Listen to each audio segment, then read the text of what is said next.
ಪ್ರಣಾಮಗಳು. ಹಿರಿಯ ಜನಪದ ವಿದ್ವಾಂಸರು, ಅಕಾಡೆಮಿಯ ಗೌರವಾನ್ವಿತ ಸದಸ್ಯರಾಗಿರ್ತಕ್ಕಂಥ ಪ್ರೊಫೆಸರ್ ಚಂದ್ರು ಮಳೆಯಲ್ಲಿ ಸರ್ ಅವರೇ, ಸೂಕ್ಷ್ಮ ಸಂವೇದನೆಯ ಹಿರಿಯ ರಂಗಕರ್ಮಿಗಳಾಗಿರ್ತಕ್ಕಂಥ ಪ್ರಸಾದ್ ರಕ್ಷದಿ ಸರ್ ಅವರೇ, ಈ ಒಂದು ಪುಸ್ತಕಕ್ಕೆ ಪುಟ ವಿನ್ಯಾಸವನ್ನೆಲ್ಲ ಮಾಡಿಕೊಟ್ಟಂತಹ ಹಿರಿಯ ರಂಗಕರ್ಮಿಗಳಾದ ರವೀಶ್ ಅವರೇ ಹಾಗೂ ತಾಲೂಕು ಸಾಹಿತ್ಯ ಪರಿಷತ್ತಿನ ಅಧ್ಯಕ್ಷರಾಗಿರ್ತಕ್ಕಂಥ ಲೋಕೇಶ್ ಸರ್ ಅವರೇ, ನಿಮ್ಗೆಲ್ಲರಿಗೂ ನಮಸ್ಕಾರನ ಹೇಳ್ತಾ, ಇವತ್ತು ಸಾಕಷ್ಟು ಜನ ಇಲ್ಲಿ ಸೇರಿದ್ದೀರಿ, ಎಲ್ಲರಿಗೂ ಕೂಡ ನಮನಗಳನ್ನ ಹೇಳ್ತಾ, ಉಮೇಶ್ ಅವರು 2005ನೇ ಇಸ್ವಿಯಲ್ಲಿ ರಂಗಾಯಣಕ್ಕೆ ಶಿಬಿರಾರ್ಥಿಯಾಗಿ ಬಂದರು. ನಮ್ಮ ನಾಡಿನ ಹಿರಿಯ ರಂಗ ನಿರ್ದೇಶಕರಾಗಿರ್ತಕ್ಕಂತಹ ರಘುನಂದನ್ ಸರ್ ಅವರು 1 ತಿಂಗಳ ವಸತಿ ಸಹಿತ ರಂಗ ತರಬೇತಿ ಶಿಬಿರ ಮಾಡಿದ್ರು. ನಾನು ಅದರ ಸಂಚಾಲಕ ಆಗಿದ್ದೆ, ಆಗ ಭೇಟಿಯಾಗಿರುವಂಥದ್ದು. ಅವತ್ತಿಂದ ಅವರು ತುಂಬಾ ತುಡಿತ, ಏನಾದರೂ ಮಾಡಬೇಕು ಅಂತ ರಂಗಭೂಮಿಯಲ್ಲಿ ಜನಪದ ಕ್ಷೇತ್ರದಲ್ಲಿ ತೊಡಗಿಸ್ಕೊಂಡು ಬರ್ತಾ ಇದ್ದಾರೆ. ಏನೇ ಅಂದ್ರೂ ಕೂಡ ಒಂದು ಬದ್ಧತೆಯಿಂದ ಕೆಲಸ ಮಾಡತಕ್ಕಂತಹ ಮನಸ್ಥಿತಿ ಇದೆ. ಏನಾದ್ರು ಮಾಡ್ಬೇಕಂದ್ರೆ ಖಂಡಿತವಾಗ್ಲೂ ಏನಾದ್ರು ಮಾಡಬೇಕು, ಇದನ್ನ ಬದ್ಧತೆಯಿಂದ ಮಾಡಬೇಕು ಅನ್ನೋಷ್ಟು ಸುಮ್ಮನೆ ಮೇಲ್ಮೇಲೆ ಮಾಡಿಬಿಡೋ ತರದ ವ್ಯಕ್ತಿತ್ವ ಅವ್ರದಲ್ಲ. ಸರ್ ಪ್ರೊಫೆಸರ್ ಹೇಳ್ದಂಗೆ ಬಹಳ ವರ್ಷಗಳಿಂದ ಅವರ ಮನಸ್ಸಿನೊಳಗೆ ಹೆಗ್ಗಡ್ತಾ ಇದ್ದಂತಹ ಆ ಒಂದು ಕತೆ, ಅದರ ನೀಲ್ಗತೆ ಅಂತ ಹೇಳ್ತೇವ, ಕಾದಂಬರಿ ಅಂತ ಹೇಳ್ತೇವ ಗೊತ್ತಿಲ್ಲ, ಅಥವಾ ಅನುಭವದ ಕಥನ ಮನಸ್ಸೊಳಗಡೆ ಅದು ಕಡಿತಾ ಕಡಿತಾ ಕಡಿತಾ ಕಡಿತಾ ಈಗ ಅದನ್ನು ಹೊರಗೆ ತರಬೇಕು ಅಂತಕ್ಕಂಥದ್ದು ಅವರಿಗೆ ಬಂದಿದೆ. ಅವರೇ ಹೇಳ್ಕೊಂಡಂಗೆ ಇದು ಅನುಭವ ಕಥನ. ಅವರು ಇಲ್ಲಿ ಬರ್ತಕ್ಕಂತಹ ಪಾತ್ರಗಳೇನಿದೆಯೋ, ಅಂದ್ರೆ ಕಪ್ಪು ಹಲ್ಲಿನ ಕತೆ, ಹಲ್ಲಿಗೆ ಕಪ್ಪನ್ನ ಹಾಕಿಸ್ಕೊಂಡಂತಹ ಇಷ್ಟೇ ವಯಸ್ಸಿನ ಒಬ್ಳು ಹೆಣ್ಮಗಳು, ಅವಳಿಗೆ ಗೊತ್ತಿದ್ಯೋ ಗೊತ್ತಿಲ್ದೇನೋ ಫೋರ್ಸ್ಫುಲಿ ಆ ಹಲ್ಲಿಗೆ ಹಾಕ್ಸ್ಬಿಡ್ತಾರೆ. ಇವತ್ತು ಕೂಡ ನಮ್ಗೆ ಗೊತ್ತು, ಹಚ್ಚೆ ಹಾಕ್ಸ್ಕೊಳ್ಳುವಂಥದ್ದು ಇದೆಯಲ್ಲ, ಹಚ್ಚೆ ಹಾಕ್ಸ್ಕೊಳ್ಳುವಂಥದ್ದು ಅದೊಂದು ಸಂಪ್ರದಾಯದ ರೀತಿ ಅಥವಾ ಸೌಂದರ್ಯ ಏನೋ ಗೊತ್ತಿಲ್ಲ. ಹೆಣ್ಮಕ್ಳು ಹಣೆ ಬಟ್ಟೆ ಇಸ್ಕೊಂತಾರೆ, ಈ ದೃಷ್ಟಿ ದೃಷ್ಟಿ ಬಟ್ಟ ಹಚ್ಚೆ ಹಾಕ್ಸ್ಕೊಳ್ತಾರೆ, ಅದಿವಾಗ ಟ್ಯಾಟು ಅಂತ ಆಗ್ತಾ ಇದೆ. ಹಾಗೇನೆ ಮೂಗು ಚುಚ್ಚಿಸ್ಕೊಳ್ಳೋದು ಕೂಡ ಇಲ್ಲಿ ಇಲ್ಲಿ ಕೆಳಗಡೆ ಈ ತರದ್ದೊಂದು ಬಂತು.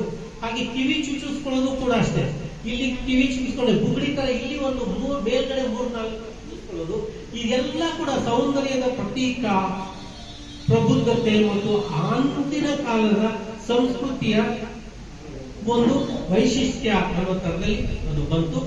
ಇಲ್ಲಿ ಕೂಡ ಹೀಗೆ ಗೌರಮ್ಮ ಅಂತಕ್ಕಂತಹ ಒಂದು ಹೆಣ್ಣು ಮಗಳಿಗೆ ಆ ಹಲ್ಲನ್ನ ಕಪ್ಪು ಮಾಡಿಸ್ತಾರೆ. ಅದು ಒಂದು ರಿಚುವಲ್ ತರನೇ ನಡೀತದೆ. ಇಲ್ಲಿ ಈ ಎಲ್ಲ ಪಾತ್ರಗಳು ಬರ್ತದಲ್ಲ, ನಮ್ಮ ಕಪ್ಪು ಹಲ್ಲಿನ ಕಥೆಯಲ್ಲಿ ಬರ್ತಕ್ಕಂಥ ಎಲ್ಲ ಪಾತ್ರಗಳೊಟ್ಟಿಗೆ ಈ ಲೇಖಕರು ಒಡನಾಡಿರ್ತಕ್ಕಂಥ ಅನುಭವ ಇದೆ. ಹಾಗಾಗಿ ಅನುಭವ ಕಥನ ಅಂತಲೇ ಅದನ್ನ ಬರೆದಿದ್ದಾರೆ.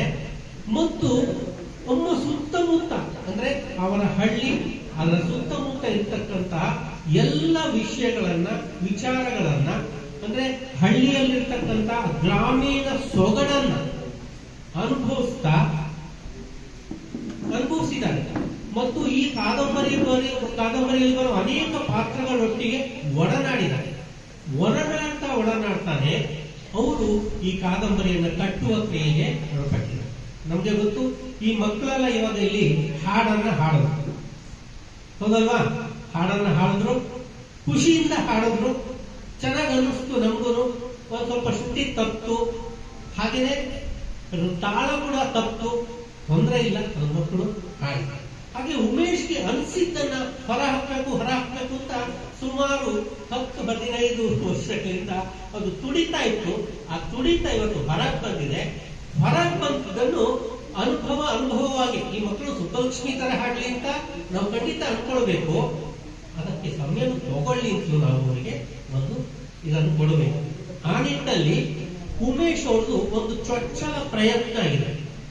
ಚೊಚ್ಚಲ ಪ್ರಯತ್ನದಲ್ಲಿ ಇಡೀ ಬದುಕನ್ನ ಗೌರಮ್ಮನ ಬಾಲ್ಯದಿಂದ ಹಿಡಿದು ಆ ನಂತರದಲ್ಲಿ ವಯೋವೃದ್ಧೆಯಾಗೋ ತನಕ ಈ ಒಂದು ಹಲ್ಲಿಗೆ ಕಪ್ಪು ಹಾಕಿಸ್ಕೊಂಡಿದ್ರಿಂದಾಗಿ ಯಾವೆಲ್ಲ ರೀತಿಯ ಖುಷಿಯ ಹಾಗೇನೆ ದುಃಖದ ವಿಷಯಗಳನ್ನ ಅನುಭವಿಸ್ತಾ ಹೋದ್ರು ಅನ್ನೋದನ್ನ ತುಂಬಾ ಅಚ್ಚುಕಟ್ಟಾಗಿ ಕಣ್ಣಿಗೆ ಕಟ್ಟುವಂತೆ ಚಿತ್ರಿಸಿದ್ದಾರೆ. ಖಂಡಿತವಾಗ್ಲು ನಾನು ಇದನ್ನ ಸಾಕಷ್ಟು ಸರ್ತಿ ಓದ್ತಾ ಹೋಗಿದ್ದೀನಿ. ನಾನು ಅವರು ಕೂತ್ಕೊಂಡು ಒಂದಷ್ಟು ಮಾತಾಡಿದ್ದೀನಿ. ನಾನು ಇವತ್ತು ಹೇಳಿದೆ ಇದ್ರ ಬಗ್ಗೆ ನಾನು ಮಾತಾಡಲ್ಲಪ್ಪ, ಪ್ರೊಫೆಸರ್ ಇದ್ದಾರೆ, ರಕ್ಷಿತ್ ಸರ್ ಇದ್ದಾರೆ, ಅವ್ರು ಮಾತಾಡ್ತಾರೆ ಸಾಹಿತ್ಯಿಕವಾಗಿ ವಿಮರ್ಶಾತ್ಮಕವಾಗಿ. ಇಲ್ಲ, ನೀವು ನನ್ನ ಜೊತೆ ಈ ಒಂದು ಕ್ರಿಯೆ ಜೊತೆಲಿ ಇರೋದ್ರಿಂದ ಒಂದು ಮಾತಾಡಿ. ಗ್ರಾಮೀಣ ಸೊಗಡು ಖಂಡಿತವಾಗ್ಲೂ ಅದರಲ್ಲಿ ತುಂಬಿಕೊಂಡಿದೆ. ಅಂದಿನ ಸಾಂಸ್ಕೃತಿಕ ಏನು ವಿಚಾರಗಳಿದೆ ಅದೆಲ್ಲ ಇಲ್ಲಿ ಬಂದಿದೆ. ಮಕ್ಕಳಾಗಿದ್ದಾಗ ನೀವೇನಾದ್ರು ಖಂಡಿತವಾಗ್ಲೂ ಆ ಕಾದಂಬರಿಯನ್ನ ಎಲ್ಲರೂ ಓದ್ತಾ ಹೋಗ್ಬೇಕು. ಓದಿದ್ರೆ ನಮ್ಗೆ ಅದರ ಬಾಲ್ಯದಲ್ಲಿ ನಾವೀಗೇನು ಒಂದು 40-50 ವರ್ಷಗಳ ಹಿಂದೆ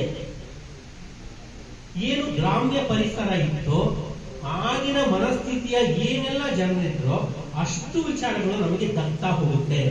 ವಿಶೇಷವಾಗಿ ಅವರು ವಿಶ್ವರೂಪ ದರ್ಶನ ಅಂತ ಗುರುಗಳು ಫಸ್ಟ್ ಓದಿದಾಗ ಮಕ್ಕಳು ಬಾಲ್ಯದಲ್ಲಿ ಏನೆಲ್ಲ ಚಟುವಟಿಕೆಯನ್ನ ಮಾಡ್ತಿದ್ರು ಅನ್ನೋದನ್ನ ಅವರು ಎಳೆಯಾಗಿ ಹೇಳ್ತಾ ಹೋಗ್ತಾರೆ. ಈಗ ಊರಿಗೆ ಸೂಜಿ ದಾರ ಏರ್ಪಿನ್ ಮಾರಕ್ ಬರೋರಾಗಿರ್ಬೋದು, ಮಡಿಕೆ ಮಾರಕ್ ಬರೋರಾಗಿರ್ಬೋದು, ಅಥವಾ ಯಾರ್ದೋ ಮನೆಯಲ್ಲಿ ಒಂದ್ ನಾಯಿ ಮರಿ ಹಾಕಿದಾಗಿರ್ಬೋದು, ಎಲ್ಲ ಮಕ್ಕಳು ಹಿಂಟ ಅಲ್ಲಿಗೆ ಹೋಗೋದು, ಅದನ್ನ ಜೊತೆಗೆ ಆಟ ಆಡೋದು, ಅದನ್ನ ಊರಿಗೆ ಪ್ರಚಾರ ಮಾಡೋದು, ಈ ತರದ ಎಲ್ಲ ಅನುಭವಗಳನ್ನ ಮಾಡ್ತಾ ಬರ್ತಾ ಇದ್ದಾರೆ. ಹಾಗೇನೆ ಅವರು ಬೆಳೀತಾ ಹೋದಂಗೆ ಅವರು ಕಾಲೇಜ್ ಸೇರಿದಂಗೆ ಅದೆಲ್ಲ ಏನೇನಾಗತ್ತೆ ಅಂತ ಈ ಗೌರಮ್ಮ ಕೂಡ ಮದುವೆ ಮಾಡ್ಕೊಳ್ತಾರೆ ಒಲ್ಲದ ಮನಸ್ಸಿಂದ. ಗಂಡ ಕೂಡ ಈ ಹಲ್ಲಿನ ಕಾರಣದಿಂದ ಅವರನ್ನ ದೂರನೇ ಇರ್ತಾರೆ, ತುಂಬಾ ದುಃಖವನ್ನ ಅನುಭವಿಸ್ತಾರೆ. ಆದ್ರೂ ಕೂಡ ನಂತರದಲ್ಲಿ ತಂದೆ ಬಾಮ ಮನೆಯಲ್ಲಿ ನಾನು ನಿನ್ನನ್ನು ಸಾಕ್ತೀನಿ, ನಾನು ಹೆತ್ತಿರೋದಕ್ಕೆ ಅಂತಂದ್ರೂ ಕೂಡ ಹೋಗ್ರೆ ಗಂಡನ ಮನೆಯಲ್ಲೇ ಇಟ್ಕೊಂಡು ಎಲ್ಲ ಕಷ್ಟಗಳನ್ನ ಪರಿಹರಿಸ್ತಾ ಒಂದು ಈ ಗ್ರಾಮೀಣ ಏನು ಹೆಣ್ಣು ಮಗಳಿದೆಯೋ ಅವರ ಮನಸ್ಥಿತಿ ಇದೆಯೋ ಅದರ ಪ್ರತಿನಿಧಿಯಾಗಿ ಅವರು ಈ ಒಂದು ಕೃತಿಯಲ್ಲಿ ರೂಪುಗೊಳ್ತಾ ಹೋಗ್ತಾರೆ. ನಂತರ ಸುಧಾರಿಸ್ಕೊಂಡು ಕಡೆಯಲ್ಲಿ ಅವರು ಈ ಎಲ್ಲವನ್ನ ಮೆಟ್ಟಿ ನಿಂತು ಒಂದು ಇಡೀ ಸಮಾಜವನ್ನ ಹೇಗೆ ನೋಡುತ್ತೋ ಮತ್ತು ನಾನು ಹೇಗೆ ಅದಕ್ಕೆ ಪ್ರತಿಕ್ರಿಯಿಸ್ತೀನೋ ಅನ್ನೋ ನಿಟ್ಟಲ್ಲಿ ಅವರು ಇದು ಮಾಡ್ತಾ ಹೋಗ್ತಾರೆ. ನಾನು ಒಂದೆರಡು ವಿಚಾರಗಳನ್ನ ನಾನು ಇದರಲ್ಲಿ ಓದ್ಬಿಡ್ತೀನಿ. ಇಲ್ಲಿ ನೋಡಿ, ಈ ತುಂಬು ಜೀವನ ಮಾಡಿದಂತ ಗೌರಮ್ಮನ ಭಾಷೆ ಇಲ್ಲೊಂದು ತುಂಬಾ ಅದ್ಭುತವಾಗಿರ್ತಕ್ಕಂಥ ಈ ಸುತ್ತಮುತ್ತಲಿನ ಭಾಷೆಯನ್ನೇ ಬಳಸಿದ್ದಾರೆ. 100 ಗಾದೆಗಳಿದೆ, 100 ನುಡಿಗಟ್ಟುಗಳಿದೆ, 100 ಈ ಮಾತುಗಳನ್ನ ಗ್ರಾಮ್ಯವಾಗಿ ಅಷ್ಟೇ ಚೆನ್ನಾಗಿ ಹೇಳ್ತಾ ಹೋಗ್ತಾರೆ. ಎಷ್ಟೊಂದು ಪದಗಳು ನಮ್ಗೆ ಅರ್ಥನೇ ಆಗಿಲ್ಲ. ಈ ಕಡೆ ನಾನು ಅರಸೀಕೆರೆಯವನೇ ಆಗಿದ್ರು ಕೂಡ ನಮ್ಮ ಹಳ್ಳಿ ಕಡೆ ಹಿಂಗೆ ಹೇಳೋದು ಸಾರಲ್ಲ. ಆಮೇಲೆ ಹೌದ್ ಕಂಡ್ರಿ ಹಳ್ಳಿ ಕಡೆ ಹಿಂಗೆ ಹೇಳಿದಾರೆ ಸರಿ, ಆದ್ರೆ ಅದು ಓದುಗರಿಗೂ ಕೂಡ ಅರ್ಥ ಆಗ್ಬೇಕಲ್ಲ ಅನ್ನೋ ನಿಟ್ಟಿನಲ್ಲಿ ಸಾಕಷ್ಟು ತಿದ್ದುಪಡಿಗಳನ್ನ ಕೂಡ ನಾವು ಮಾಡ್ತಾ ಹೋಗ್ತೇವೆ. ನೋಡಿ, ತುಂಬು ಜೀವನ ಮಾಡಿದ ಗೌರಮ್ಮಳ ಭಾಷೆ, ಅವಳ ಬೈಗುಳ, ನಡೆನುಡಿಗಳು ನಮ್ಮ ನಾಯನಾಜೂಕಿನ ಬದುಕಿಗೆ ಇರಿಸು ಮುರಿಸು ತರಬಹುದು. ಆದರೆ ಇಂದಿನ ಕಾಲದಲ್ಲಿ ಸಣ್ಣ ಸಣ್ಣ ವಿಷಯಗಳಿಗೆ ಪಂಚಾಯಿತಿ ಮಾಡೋದಾಗ್ಲಿ, ಪೊಲೀಸ್ ಸ್ಟೇಷನ್ ಹೋಗೋದಾಗ್ಲಿ, ಕೋರ್ಟ್ ಮೆಟ್ಲನ್ನ ಹತ್ತೋದಾಗ್ಲಿ, ಇದೆಲ್ಲ ಅಥವಾ ಡೈವರ್ಸ್ ಈ ತರದೆಲ್ಲ ಇದೆಯಲ್ಲ, ಇವೆಲ್ಲವನ್ನ ನಾವು ಅಂದಿನ ಗೌರವಗಳ ಬದುಕಿಗೆ ಹೋಲಿಸ್ಲಿಕ್ಕೆ ಸಾಧ್ಯನಾ? ಎಲ್ಲವನ್ನ ಮೆಟ್ಟಿ ನಿಂತು ಮನುಷ್ಯನ ಜೀವ ಬದುಕು ಒಂದೇ ಸರ್ತಿ ಬರ್ತದೆ. ಎಲ್ಲವನ್ನ ಮೆಟ್ಟಿ ನಿಂತು ಮುನ್ನುಡಿತಕ್ಕಂಥ ತಿಟ್ಟ ಮಹಿಳೆಯ ಒಂದು ಚಿತ್ರಣ ಈ ಒಂದು ಕಾದಂಬರಿಯಲ್ಲಿ ನಾವು ನೋಡ್ಲಿಕ್ಕೆ ಸಾಧ್ಯ ಆಗಲ್ಲ. ಬಂಜೇತನ ಕಾಣುತ್ತೆ.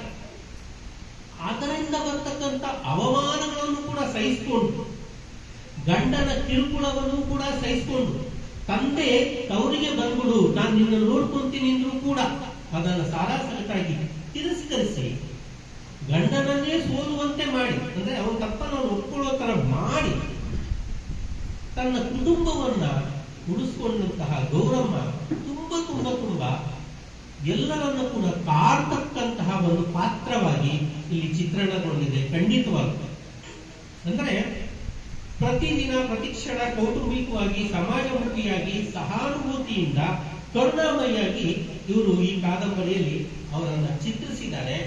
ನಿಜವಾಗ್ಲೂ ನಾವು ಓದ್ತಾ ಹೋದ್ರೆ ನಮ್ಮ ಬಾಲ್ಯ ನೆನಪಿಗೆ ಬರ್ತದೆ, ನಮ್ಮ ಯೌವನದ ದಿನಗಳು ನೆನಪಿಗೆ ಬರ್ತದೆ, ಪ್ರೌಢ ದಿನಗಳು ನೆನಪಿಗೆ ಬರ್ತದೆ. ನಮ್ಮೆಲ್ಲ ಕಷ್ಟಗಳು ನಾವಿಲ್ಲೇ ಕಾಣ್ತಾ ಇದೀವಿ ಅಂತ ಖಂಡಿತ ಪ್ರತಿಯೊಬ್ಬರಿಗೂ ಅನಿಸ್ಲಿಕ್ಕೆ ಶುರುವಾಗ್ತದೆ. ಅಲ್ಲದೆ ನಮ್ಮ ವೃದ್ಧಾಪ್ಯದಲ್ಲಿ ಏನೆಲ್ಲ ಇದೆ ಅನ್ನೋದನ್ನ ಹೇಳ್ತಾ ಹೋಗ್ತಾರೆ. ನೋಡಿ, ಈ ಭಾಷೆ ಎಷ್ಟು ಚೆನ್ನಾಗಿದೆ ಅಂತಂತಂದ್ರೆ ನಮ್ಮ ಸುತ್ತಮುತ್ತಲಿನ ಭಾಷೆಯನ್ನೇ ಅವರು ಇಟ್ಕೊಂಡಿದ್ದಾರೆ.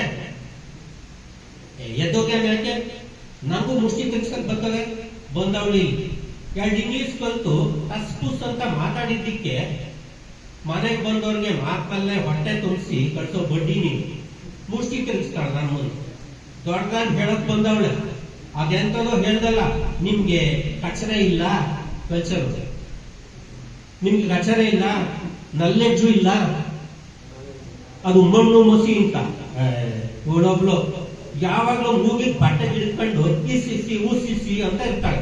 ನೀನ್ ಮೂಗೇನಾದ್ರು ಮೂಗುನಾಗಿದ್ದೇನೆ, ನಿನ್ ಮುಷ್ಟಿಗೆ 60, ಜಾತಿ ಗೆಟ್ಟೊಳಗೆ ಜನವರ್ ಹಬ್ಬುವಂತೆ, ಕೂಲ್ಗೆಟ್ಟೊಳಗೆ ಕುಂಕುಮ ಅಗಲುವಂತೆ. ಹಂಗಾಯ್ತು ಬಡ್ಡಿ ಕತೆ. ಈ ಬೈಗುಳ ಕೇಳಿದಾಗ ಉಳಿದಂತ 3 ಜನ ಇದ್ದಲ್ಲ ಮಕ್ಕಳ ಸ್ನೇಹಿತರುಗಳು, ಅವರಿಗೆಲ್ಲರಿಗೂ ಕೂಡ ಸ್ವಲ್ಪ ಖುಷಿ ಕೊಟ್ಟರು ಕೂಡ ಸಹಿಸ್ಕೊಳ್ಳೋದು ಕಷ್ಟ ಆಯ್ತಂತೆ.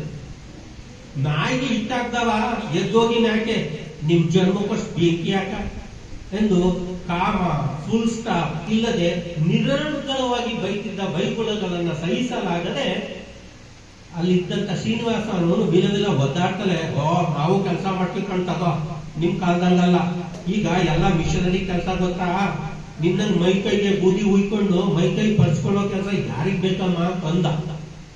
ಇದರಿಂದ ರೊಚ್ಚಿಗೆದ್ದ ಗೌರಮ್ಮ, ಹೋಗೋ ಪಾಪು ಸುಳ್ಳೆ ಮಗನೆ ಯಾಕ್ರ ತಗೊಂಡು ಚರ್ಚ್ ಕಳ್ಸೇನು, ಮಿಷಿನ್ ನಲ್ಲಿ ಅಳಾಡಿಸ್ತಾನ, ಹುಡುಗ ಹುಡುಗಲ್ವಂತೆ, ಹುಡುಗ ನೆಟ್ಟಿ ಗಟ್ಟಿ ಅಲ್ವಂತ.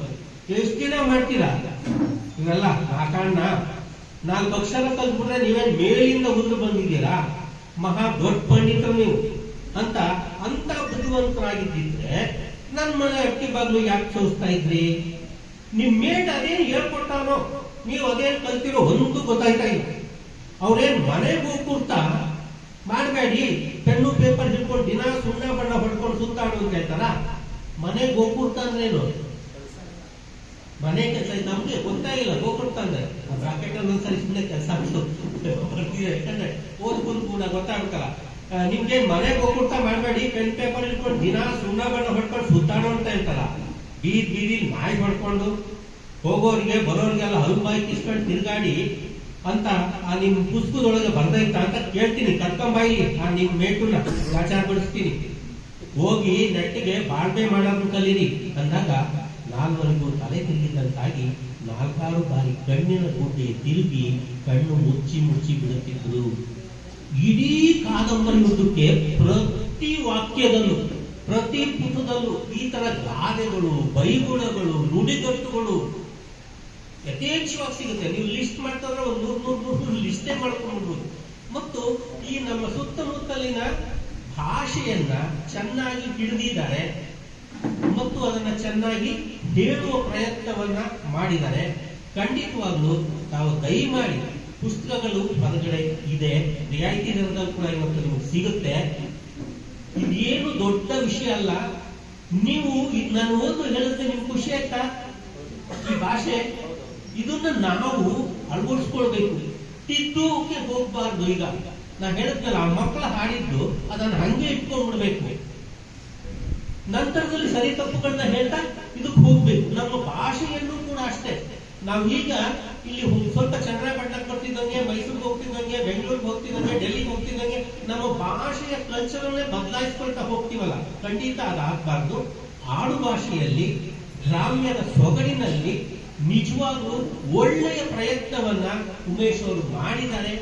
ನಾವೆಲ್ಲರೂ ಕೂಡ ಈಗ ನಮ್ಮ ಪ್ರೊಫೆಸರ್ ಇಲ್ಲಿ ಹೇಳಿದ್ರು ಇನ್ ಸ್ವಲ್ಪ ಹಾಗೆ ಹೀಗೆ ಅಂತ. ಆದ್ರೆ ಅವರೇ ಇದ್ರಲ್ಲಿ ಮುನ್ನುಡಿಯಲ್ಲಿ ಬರ್ದಿದ್ದಾರೆ. ಎಷ್ಟು ಅದ್ಭುತವಾಗಿ ಬರ್ದಿದ್ದಾರೆ ಗೊತ್ತಾ? ಬೆಣ್ತಟ್ಟಿ ತುಂಬಾ ಚೆನ್ನಾಗಿ ಬರ್ದಿದ್ದಾರೆ. ಅದನ್ನು ಓದಿದ್ರೆ ಸಾಕು ಅವ್ರಿಗೆ ಎಷ್ಟು ಅವ್ರ ಮೇಲಿಂದ ಪ್ರೀತಿ ಅಭಿಮಾನ ಇದೆ.